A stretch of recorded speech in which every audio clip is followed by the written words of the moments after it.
At exactly 8:42 a.m., the cold flicker of the overhead lights buzzed like a warning.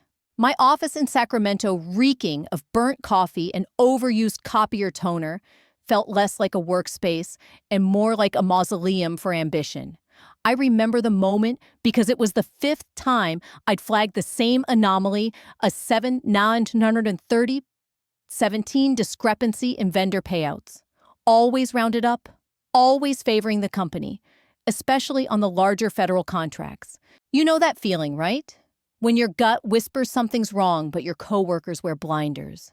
I knew Carter would ignore the memo he always did. What I didn't know was how badly he'd misjudge me. If you're hearing this while folding laundry, waiting in traffic, or just scrolling, drop your city in the comments. I want to know where this truth travels. And if something about this feels familiar, keep listening. My name is Linda Merrick.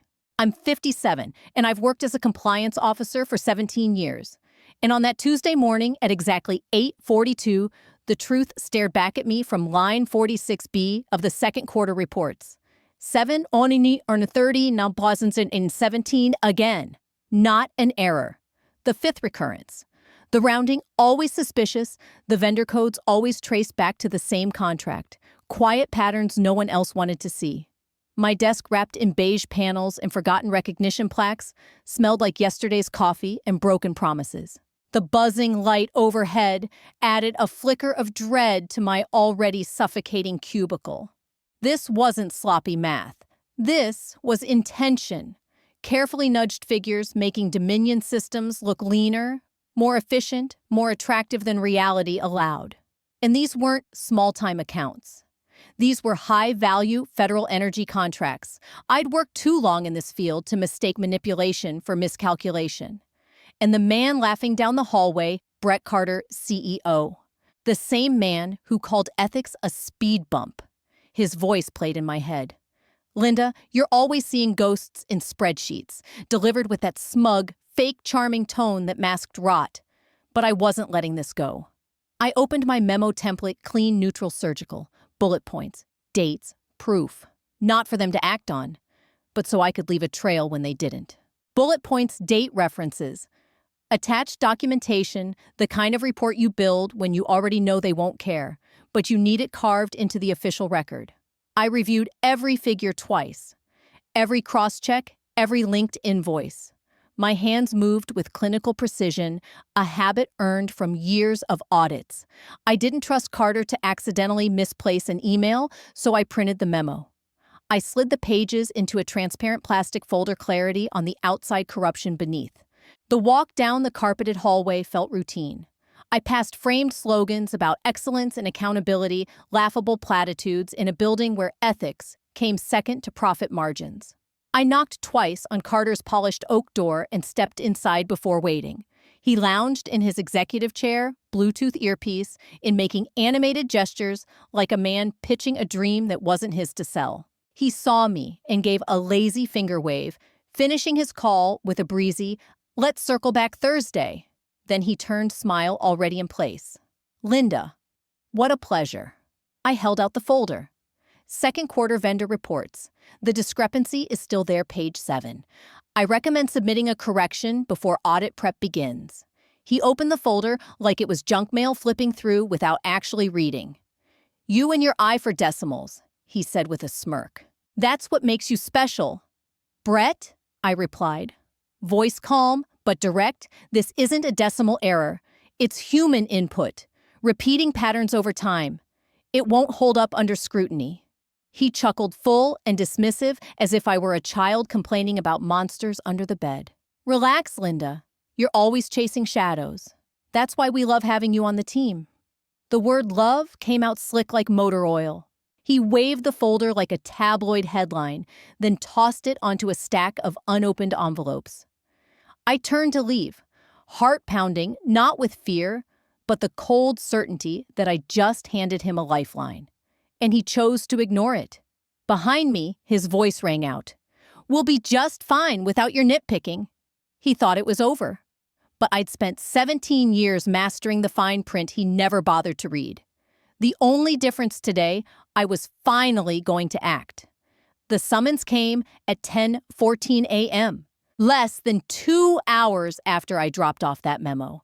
"Brett Carter wants to see you," chirped Naomi from HR, her voice syrupy sweet with corporate detachment. I knew what this was before I even stood.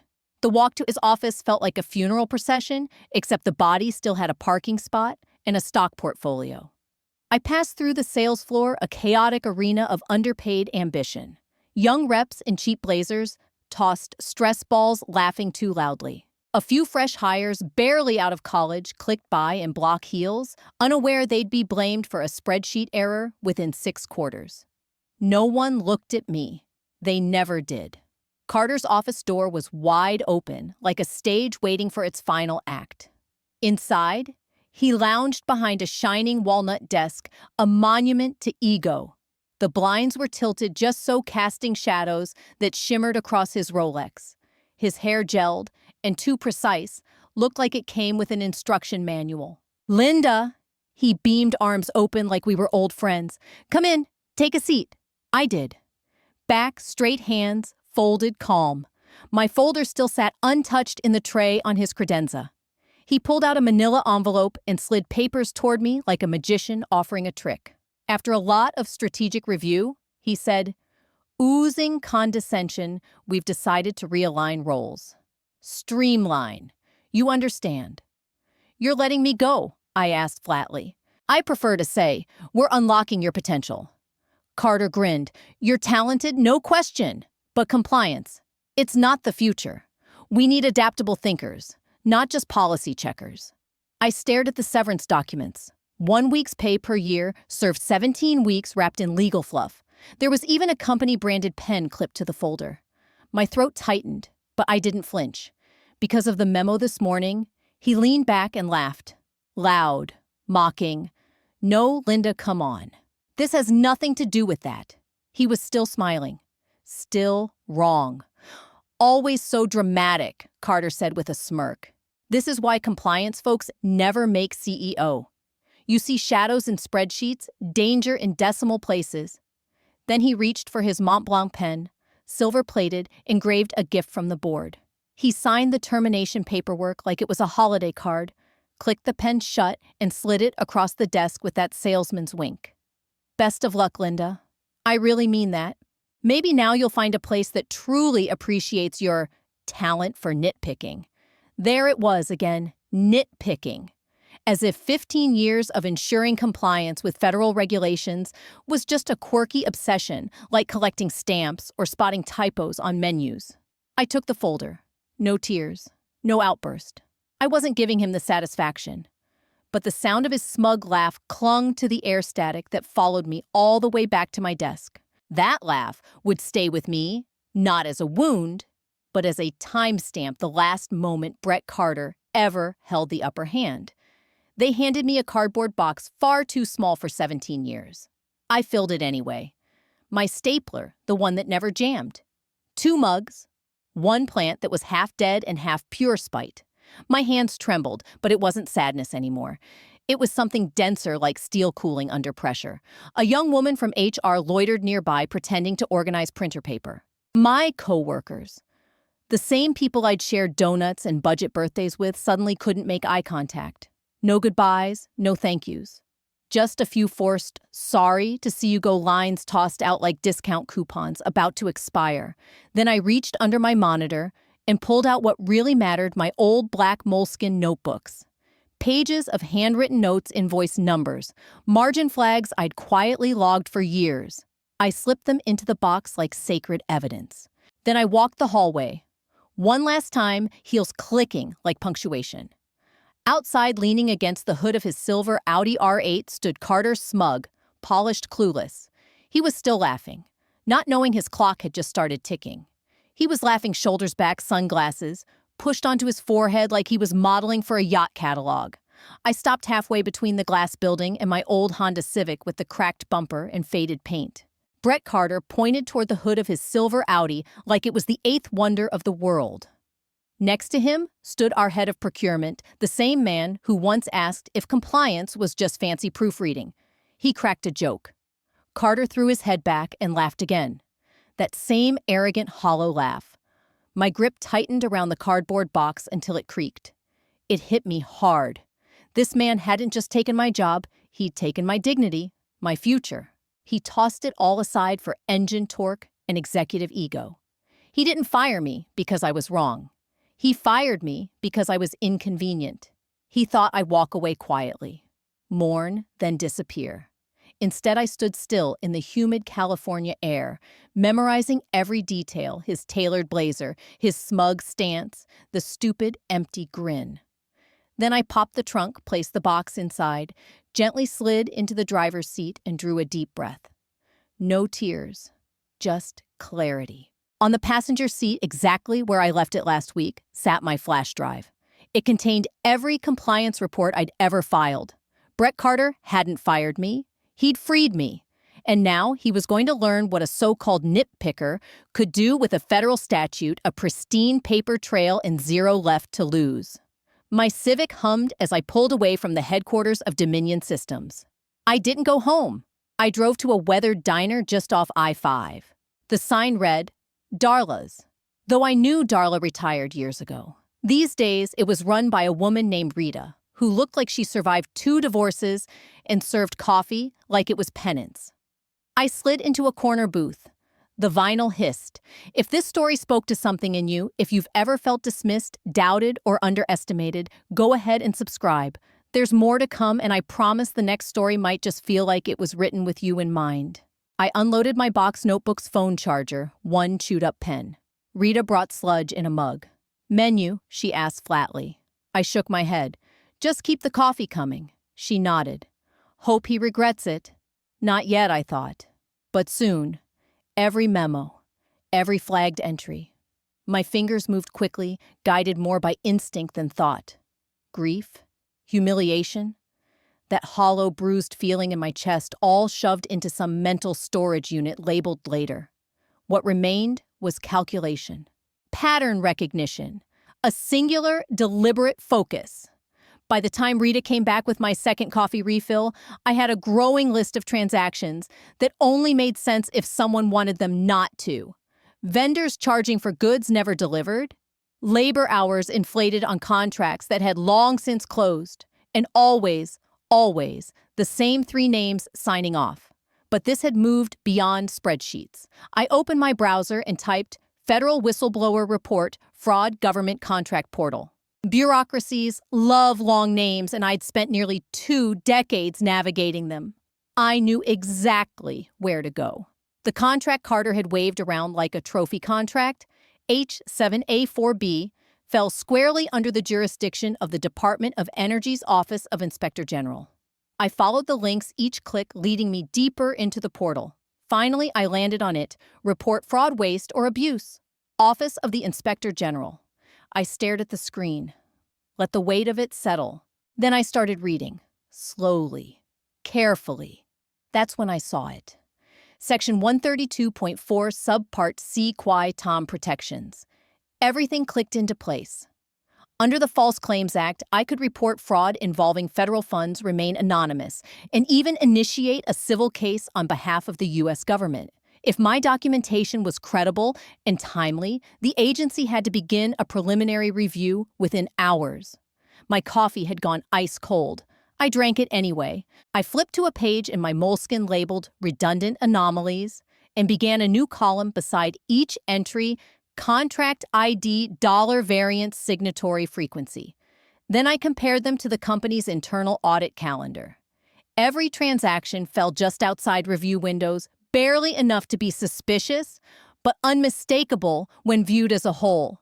No drama, just precision. I began drafting like it was a rebuttal report, clean, bullet-pointed, neutral. Dates, figures, attachments. I wasn't just building a case, I was building a noose. Rita returned with the pot, paused at the sight of my paper-strewn booth, and muttered, "You writing a novel? You working on a novel?"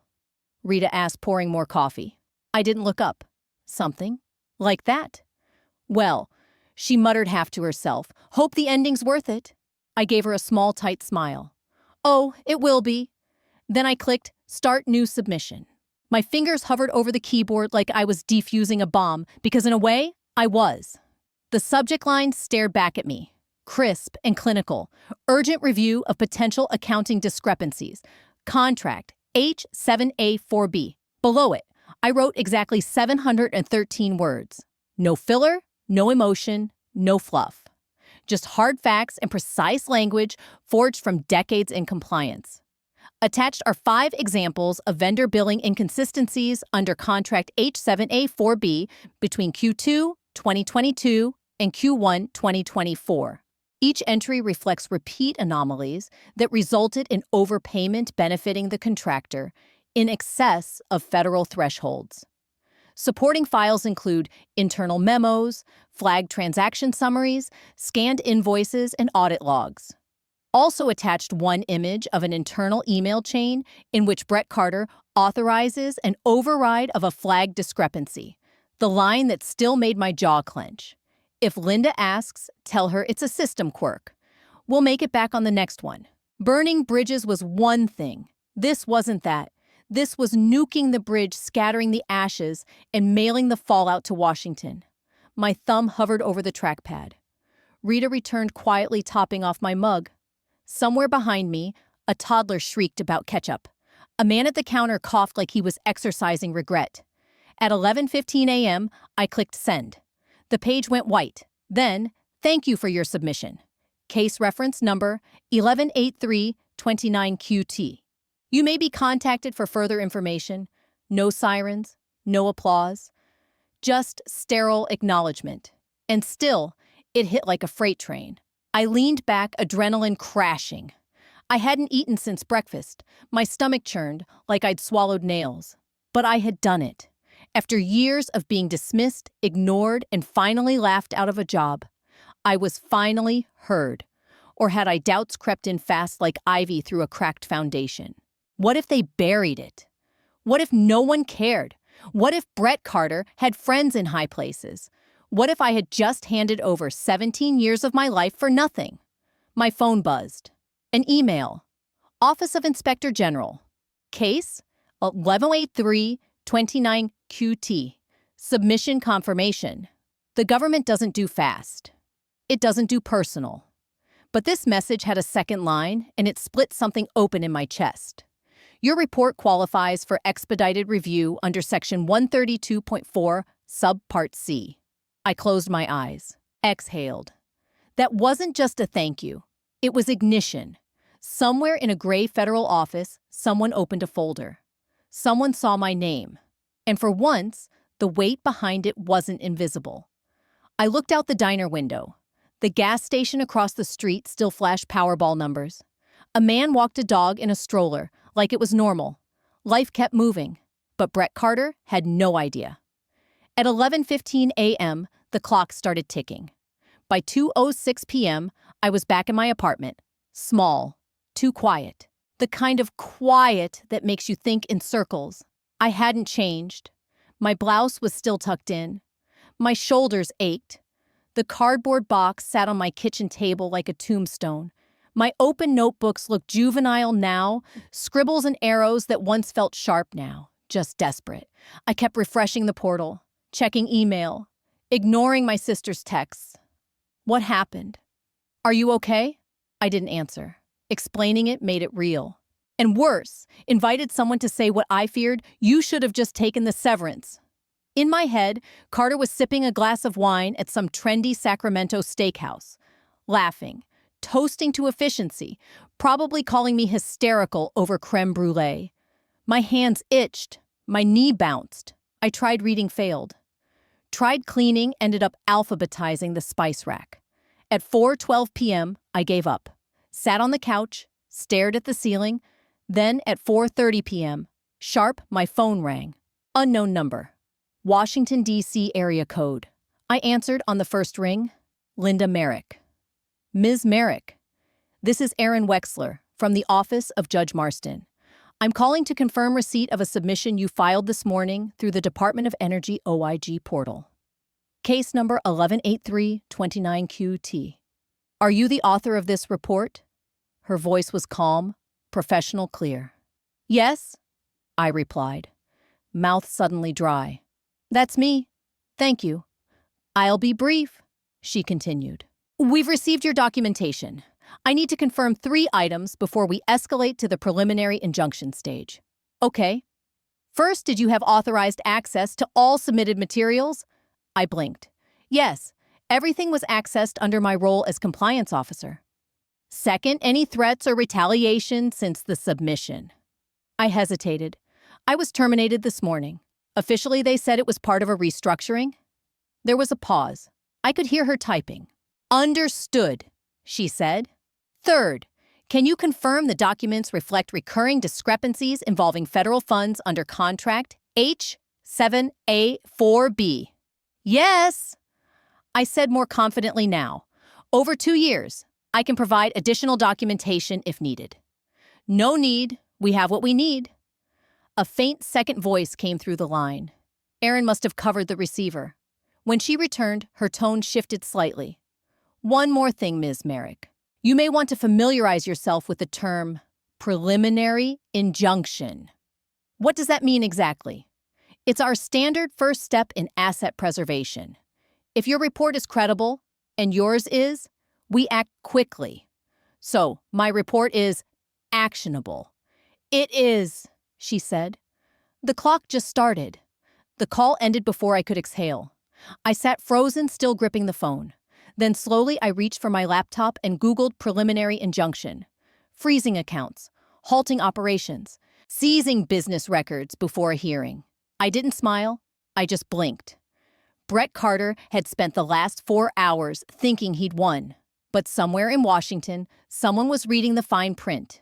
And this time, the fine print had teeth. At 5:15 p.m., I was still staring at the screen when my phone buzzed. Jenny. Quiet, nervous Jenny from accounting. Her text, OMG, Linda. What did you do? I blinked. Then a second message. The feds are here. They're changing the locks on Carter's office. 2 individuals stood outside the executive suite. Black suits, clipboards, stone faces. One of them carried a black leather case. The other was deep in conversation with human resources. Behind them, unmistakable in the background, were the closed double doors to Carter's glass-walled empire. My breath caught in my throat. My first feeling wasn't satisfaction. It was disbelief. Oh, God, it's real. I stared at the photo like it was a Renaissance painting, harsh, final, mythic. This wasn't theory anymore. This wasn't just an injunction. It was action. Real people in real suits were physically changing the locks. Another ping. They escorted Cheryl out of finance. She's crying. Someone's going through expense reports. It's chaos. I gripped the edge of my dining table, my palms slick with sweat, my pulse pounding in my ears. Carter, I texted back. 3 dots pulsed. Then he left after lunch. Probably doesn't even know yet, but everyone else did. I stood, legs trembling under the adrenaline surge, and started pacing. What were they reviewing? My archived memos, surveillance logs, financial approvals. I opened Twitter. Nothing. Local news silent. Even Reddit hadn't caught on. That meant it was deliberate, strategic. A quiet sweep before headlines made it public. Jenny's next message came in softer. Linda, it's bad. They brought boxes. Big ones. Like seizure boxes. That image hit harder than I expected. I saw my old cubicle in my mind, rows of spreadsheets, red flags, caution notes. Just across from Carter's fortress of leather chairs and ego, now I imagine those boxes filling with flash drives, invoices, company secrets, an empire folding in silence. And just like that, his laugh returned in my memory. Arrogant, dismissive, too loud for what he actually earned. But this time, it echoed differently, smaller, like it was trapped at the bottom of a well. I sat back down, fingers hovering above the keyboard, unsure what to do next. Then I realized I didn't have to do anything. The machine had already started. And somewhere inside that office, as panic replaced power, someone was asking the question Brett Carter never expected. Who is Linda Merrick? They were about to find out. At 6:03 p.m., my inbox chimed. The sender, an encrypted notice from district court. Subject court order, civil injunction notice, REF 1183-29QT. My heart slammed against my ribs. The header was plain, no red stamps, no dramatic warnings, just black text on a white screen. Cold, surgical, real. I clicked it. The message was brief. 3 tight lines of bureaucratic formality thanking me for my cooperation and confirming that I was listed as the originating party in a sealed matter currently under active judicial review. 1 attachment, a PDF, password protected, the access code, the last 4 digits of my social security number, plus the month and year I filed the report. I typed it in fingers, trembling. The document opened. United States District Court, Emergency Injunction, Case Num 1183-29QT. I scanned the first paragraph, then again, then once more slower this time, like reading it carefully might make it more real. Based on credible evidence of significant and systematic reporting irregularities related to federal contract H-7A4B, the court hereby issues an emergency injunction against Respondent Brett Carter, Chief Executive Officer of Dominion Systems, to freeze all business and personal assets pending evidentiary review. The words landed like gavel strikes. Credible evidence. Systematic reporting irregularities. Freeze all assets. Then I saw his name, Brett Carter, bold and official under Respondent. No title, no charm, no designer suit. Just ink and accountability. Further down the language sharpened Respondent is hereby ordered to appear before the court within 48 hours to provide a comprehensive explanation of financial methodologies employed under said contract. Failure to comply will result in escalated enforcement. I read it again and again. Then lean back in my chair, arms heavy, eyes fixed on the screen. This was it. The moment the world stopped pretending not to hear me. No applause, no champagne, no speeches, just a 14-page court order with citations, footnotes, and the full weight of federal law behind it. It wasn't loud justice. It was quiet, unshakable, the kind of justice that doesn't scream, because it carries a seal and the threat of prison. I let out a breath I hadn't realized I was holding, and for the first time all day, it was silent. Glorious humming silence. I opened my eyes, scrolled back to the top of the court document, and hovered the cursor over the print icon. Click. This wasn't just evidence, it was a trophy. At 6:42 p.m., my phone buzzed. Jenny, again. Linda, he knows it was you? They just escorted him out of the building. He looked like he'd seen a ghost. I stared at the text motionless. Then I read it again, slower. I pictured it Carter in his tailored blazer and overpriced loafers, watching 2 federal agents enter his office with clipboards and black lockboxes. Watching his nameplate disappear from the glass door he used to strut through like a sitcom dad. Watching his kingdom collapse around him. I imagined the moment it hit him that the nitpicky numbers I flagged were the nails in his corporate coffin. That the quiet woman with the moleskin notebook wasn't just an overpaid paper pusher. She was the reckoning. I glanced at my screen. The court order still glowed, each paragraph a hymn in the gospel of vindication. I leaned back. The room for the first time all day felt like it could breathe. The hum of the fridge, the tick of the wall clock. The world hadn't changed, but I had. 6 hours ago, he laughed loud, smug, untouchable. Now that laugh was just a ghost, small and hollow, like a party balloon left to wither in a hospital hallway. I stood up, walked to the cabinet above the fridge, and pulled down a dusty bottle of Corbel I'd been saving for something good. At the time, I didn't know what that meant. A new job, a birthday, a weekend without dread. This was better. I popped the cork. It sounded like freedom. No toast, no audience. Just me and my kitchen glass in hand, watching the digital guillotine fall from 200 miles away. I raised my glass. To the fine print I whispered, and the fools who never read it. Then I sipped and smiled. The next few weeks blurred. News broke. Discreet at first irregularities at Dominion Systems. Brett Carter's name turned from rumor into headline. frozen assets, collapsing stock. A CEO vanished from view. He wasn't laughing now. His arrogant grin, once a fixture in every boardroom, was now replaced by the sharp, sterile edges of a federal court order. Dominion systems spun differently now. Clients, especially those with government contracts, backed away fast. The glossy veneer of efficiency cracked. The empire he built on shortcuts and charm didn't explode. It unraveled slowly, methodically dismantled by the very system he thought he could outwit. My own life shifted too. The sting of unemployment faded. What settled in its place wasn't triumph, it was peace. A quiet, earned stillness. I wasn't celebrating. I was simply existing in a world where justice had finally stood up. A formal letter from the Office of Inspector General arrived weeks later. The injunction I triggered had prompted a full federal investigation. My evidence, timely, thorough, credible, had become the backbone of the case. No medal, no press release, just a line of acknowledgement that said, in effect, you were right, and that was enough. I thought of the others, the overlooked analysts, the auditors labeled paranoid, the compliance officers dismissed as difficult.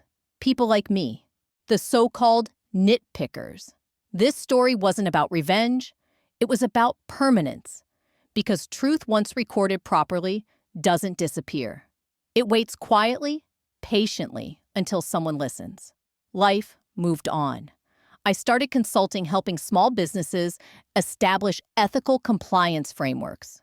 These weren't skyscrapers or IPO-bound firms, but they were honest. They valued transparency. It felt good. Some nights I still remembered Carter's laugh, but it no longer haunted me. It was just an echo, a faded sound from a man who believed himself untouchable.